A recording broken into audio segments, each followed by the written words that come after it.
This episode on Sailing Popao. Off John Brewer Reef, halfway mark out to the outer reef. She doesn't know how important starboard really. We are going to the Museum of Underwater Art. We figured that we might as well come out here and do a bit of touristy stuff because we've got the weather. Michael's hooked up a nice rainbow runner, that's big. After a few nights hiding from the wind in the beautiful Palm Islands, we had a rough sail to Magnetic Island, where we reprovisioned and waited for a weather window to head back to the reef. Where are we going, Michael? So we are up and early off to John Brewer Reef. And what's there? Oh, it's just kind of a halfway mark out to the outer reef. We'll just go there. There's the museum there? And then, and there's the underwater Museum of Underwater Art there. So we're going to go check that out, have a sleep, and then carry on. That's a strange way. What's the sailing conditions like? What do we got? 15, 16 knots, 40, 50 degrees apparent wind angle. We're doing about 6 to 7 knots. We've been hiding out at Maggie for a few days and the swell is still coming in. That's always the toss-up though. You want wind to get somewhere, but then you want it to stop when you're there. So we always leave on the borderline days to get there sailing without having the motor or take forever. But it'll be a crappy afternoon, I think, in the reef. Bye bye, Maggie.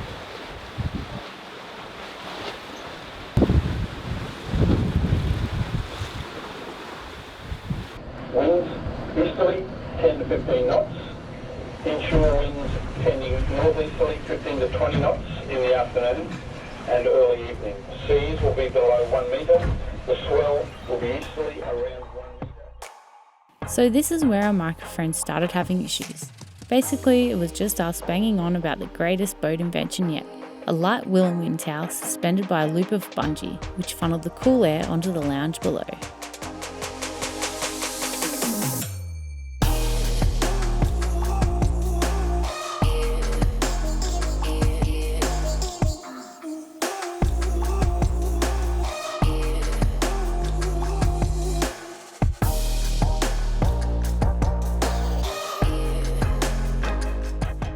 First time we've dropped the mooring.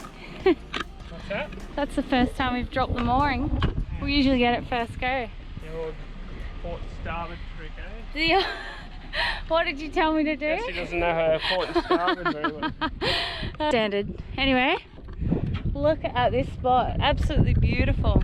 Bit of a torment at the moment because it is officially stinger season, so I'd normally just jump in, but I'm a little bit hesitant now. There's been a few people getting stung, so it's just not worth it. So I think we'll put our wetsuits on and just go check this museum out. Buckles 30. What's going on, Michael? What? What's happening? What's happening? What's so funny? What are you yelling at? Oh, the birds straight away onto it. New shoot. I don't know what he's worried about. He never cleans it off anyway.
think so. I think that's the right way to say it.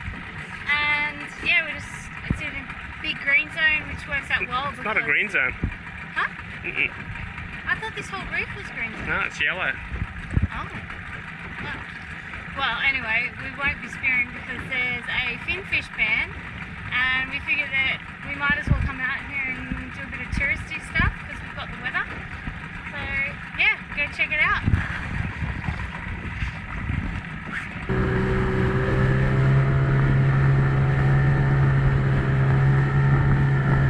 Whole place to ourselves.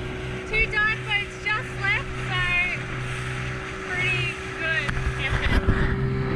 Nice spot, huh? Yeah. It actually looks a lot clearer here than in the lagoon. So we thought it was in the lagoon. It's actually just on the outside. It's a little fringing reef, but should have a lot of water going through. Current's running, so we want to have swing to at least be able to grab that one. So I'm just going to chuck Jess in to check out the current, which looks like it's flogging.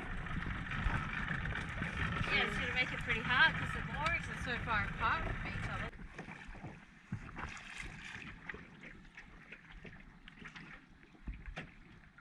What do you see? It's like trees. I think it'd be fine to tow the tent out.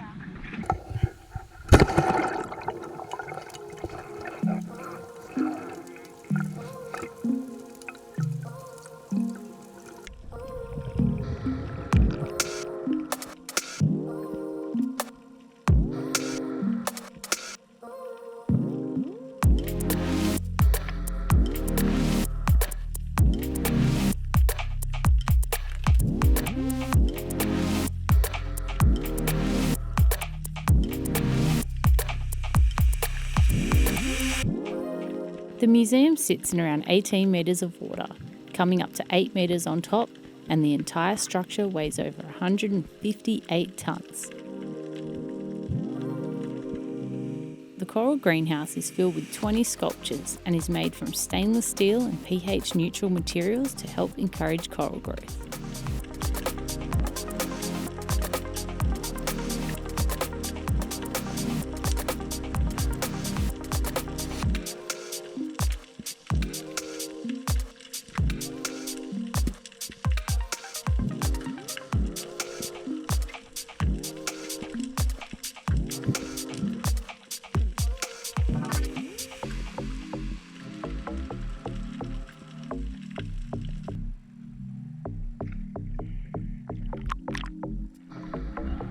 Husky in there, a couple of big spangos, school of cooter.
On the way back in, we noticed some nice coral in the reef bars and jumped in to check it out. We were surprised to find huge schools of fish and some very healthy coral.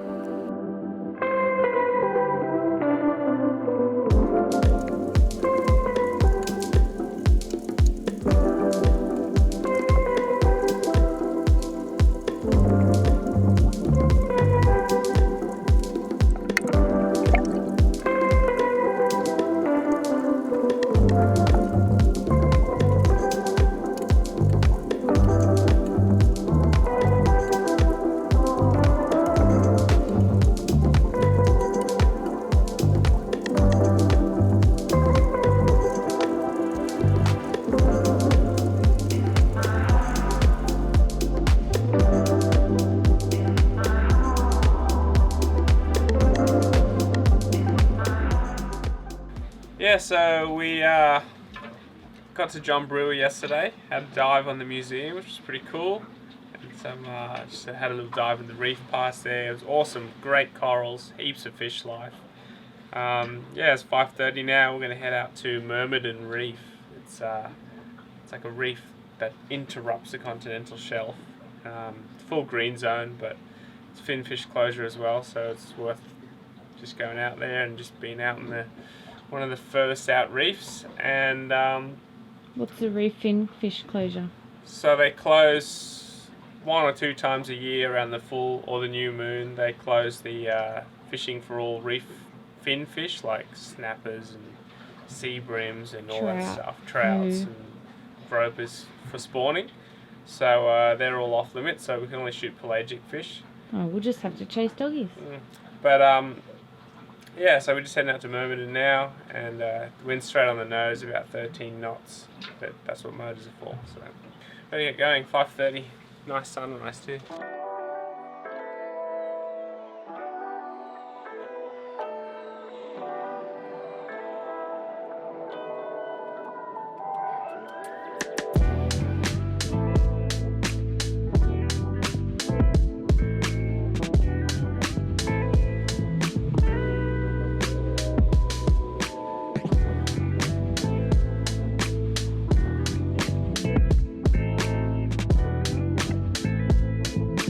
What are you doing there, Michael? Oh, just gonna have a little sneaky look. This dive spot we just drove over, it's full of fish. Water is so blue. Instead of getting all the guns and everything, I'll just have a look first. This is probably when that 100-kilo doggy will swim up to me. No doubt. But, you know, whatever. It'd be rude not to. It's very nice. Look at these conditions. I have to think we're over 100 kilometres offshore. How are we 100 k's offshore? Yeah, pretty close. Maybe more. It's possibly the laziest I've ever seen Michael. What are you doing? Just jump in. Just shallow. What's... Huh? Just shallow plate corals everywhere. Any bait? Yeah, heaps of bait. You see a doggy? Yeah, doggy chased the flash. Oh, like 10 kilos? Yeah, nice. I pulled the flasher and the doggy's like, came right up. You get it on camera? Nah, it's in the bucket. What? Why didn't you have your GoPro? Oh, I don't know. And you just saw sharks in? I threw our food scraps in. Sharks, there was midnight snappers, big trout came off the bottom. Nice. Fishy spot. Should we keep going? Yeah. Oh well, always fun to stop and see what's under the boat, because you're literally in the middle of nowhere. I don't think many people would dive out here because you've got to get the weather and it's a big run. So anyway, on to the next spot. What happened? Oh, just nothing too exciting. It looks awesome on the sounder, but yeah, nothing amazing there. So we're just on our way and we drove over another shoal to check out. Michael's hooked up a nice rainbow runner. That's big. How clear it is too. I'm going to keep that for chum, for sure. What's that thing over there? Dollies? What's that? Shark. Shark? Yeah. You might want to get it in pretty quick. A small one. Look at that. Yeah, nice rainbow runner there. That will be good burley later on. Nice. Yeah, the doggies love rainbow runners. Show us. Join us next episode as we head to the outer reef Michael's losing it back there. Paradise! and have the crystal clear water muddied by a fright from the Australian Border Force. That's insane! Aware that your vessel is within the historical shipwreck protected zone. If you'd like to support us further, you can join us on Patreon for ad-free, early videos, extra videos and patron-only merch. And a huge thanks to our current patrons for your ongoing support. Cheers everyone. Can you stop picking your nose? Because I'm filming. I didn't know you were filming still. What are you getting angry at, Michael? Oh, this website. Man, pull your head in. Everyone that uses Medeye cracks it I'm all the sure time it's a because it's such a crappy Pain that's felt website. by all. Oh, If they made this into like an app, it'd be epic.